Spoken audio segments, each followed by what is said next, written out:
My name is Ronnie Dickson. I'm with Challenge Athletes Foundation Florida. Running as an above-the-knee amputee is one of those things that,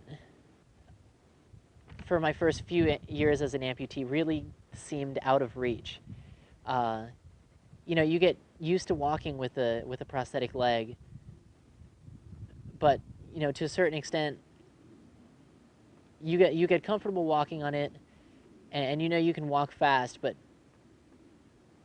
breaking out into a run can be a really big challenge, and something that almost seems daunting at times. But it certainly is an activity that that can be doable for very active above the knee amputees. Something like biking, you can usually just go in whatever setup that you're in, and just as long as that setup meets the certain criteria, you can get off and go, no problem. But for running, to a certain extent, each one of the pieces has to be just right. Once again, like any other activity, it's important to have a good socket fit for running. Some of the suspensions that can be used, you can use a suction fit into your socket. You can use a liner in a vacuum system or in a suction system. Anything that uses a pin lock liner or a lanyard system, it just inherently has play in it, and the less play and movement you can have happening in the socket while you're running, I think the better outcome you're going to have. Whenever your leg's not fitting right, you can have abrasions down at the bottom, and it'll just feel like someone's been punching you in the leg for every step you've taken for the past 30 minutes. So it's really important to have a well-fitting socket for running. And then one of the issues that people encounter too with running is sweating inside the socket. One thing that you can do is you can apply unscented antiperspirant to your limb, and then some people too even take a piece of lamb's wool or maybe like a part of a cotton ball, and if you put that down in the bottom of your socket, it'll help absorb some of that initial sweat.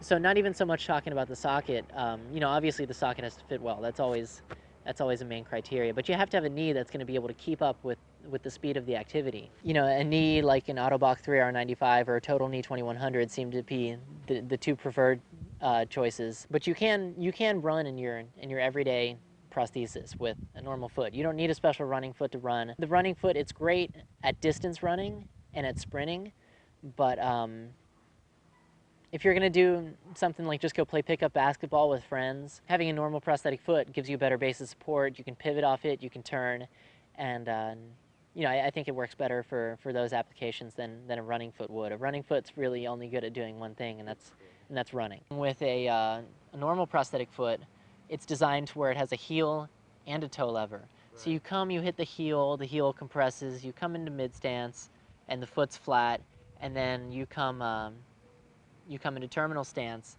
and the foot propels you forward. But there, we just had kind of three different components that just happened, and these feet are typically a little bit heavier too. So that's a heavier weight on the end of what's a pendulum. It just takes time for all those steps to happen. And what happens with the running foot is you hit on the toe, you're coming forward on the toe, and all this time the running foot is compressing, and it's storing up energy.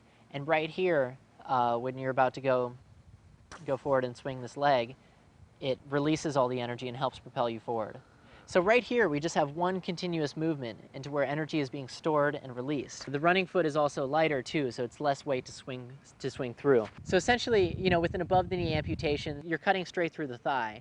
So you're cutting your quadriceps muscles, your hamstrings, and you're reattaching them in different locations. So what happens is your quadriceps now, instead of helping propel you forward, and your hamstrings helping to propel your motion too, mainly those muscles get used to stabilize your residual limb in the socket. You're using your muscles in a completely different way than they were ever intended to be used. So talking about running, it's constantly this motion. We're using your hip flexors to get the leg forward, and then your hip extensors to pull it back and pull yourself over the leg.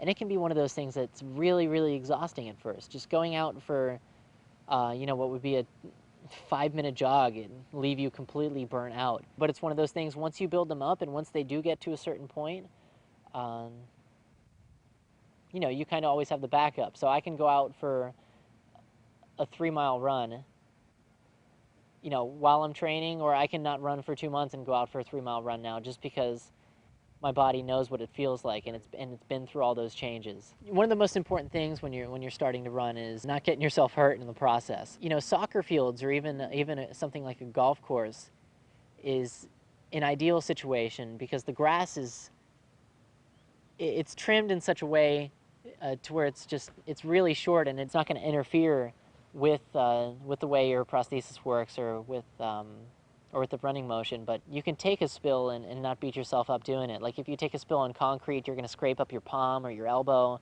or or whatever else you fall on. There's a great How to Run series that's out there by a physical therapist whose name is Bob Gailey, and I'll have links posted to that on my site if anybody would like to go check those out. I would definitely encourage people not to be afraid to try it. It is one of the harder things you can do as an amputee, I would say, but once you get it down, it's something that you always have permanently. You can use it to do things in your life that you used to enjoy and to get back into them.